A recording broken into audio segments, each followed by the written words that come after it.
Hello সবাইকে, কেমন আছো তোমরা? আশা করি সবাই খুব ভালো আছো। আজকের দিনটা খুবই স্পেশাল ছিল। আজ সরস্বতী পুজো অ্যান্ড ভ্যালেন্টাইন্স ডে একসাথে। আমার হাজব্যান্ড বললো তাড়াতাড়ি রেডি হয়ে নাও, আজকে আমরা একটু বেরাবো। দেখো এখানে রেডি হচ্ছে, আমিও রেডি হয়ে এখন বেরিয়ে যাব। আমরা এখন কৃষ্ণনগর মাদ্রাসাতে আছি, ওখানেই দুপুরে খাওয়া দাওয়াটা ওখানেই করব।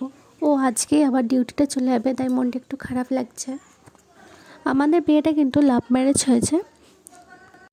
আমাদের 10 বছরের প্রেম, তারপর বিয়ে। আমাদের দুজনের এক কথাই ছিল, দুইবারই রাজি করিয়ে তারপরে আমরা বিয়েটা করব, কিন্তু কোনোদিন আমরা পালিয়ে যাব না।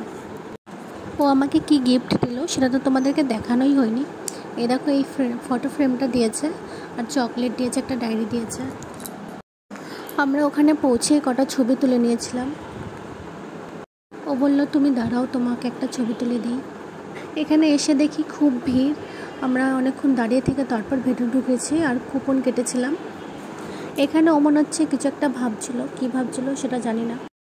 আমাদের খাবার চলে এসেছে। আমরা মটন বিরিয়ানি নিয়েছিলাম, চিকেন চাপ নিয়েছিলাম, আর স্ট্রবেরির একটা কেক নিয়েছিলাম। আমাদের খাওয়া দাওয়া হয়ে গেছে, এবার আমরা বেরিয়ে যাব। এখানেও গাড়িটা বার করছে। এখানে পাশেই মাসি শাশুড়ির বাড়ি আছে, তাই ও আমাকে বললো চলো মাসির বাড়ি থেকে ঘুরে আসি। তাই আমরা মাসির বাড়ি যাব এখন, তারপরে বাড়ি যাব। ওর ডিউটির জন্য আমরা বিয়ের পর সেভাবে কারোর বাড়িতে যাওয়া হয়নি, এই ফার্স্ট টাইম মাসির বাড়ি যাচ্ছি।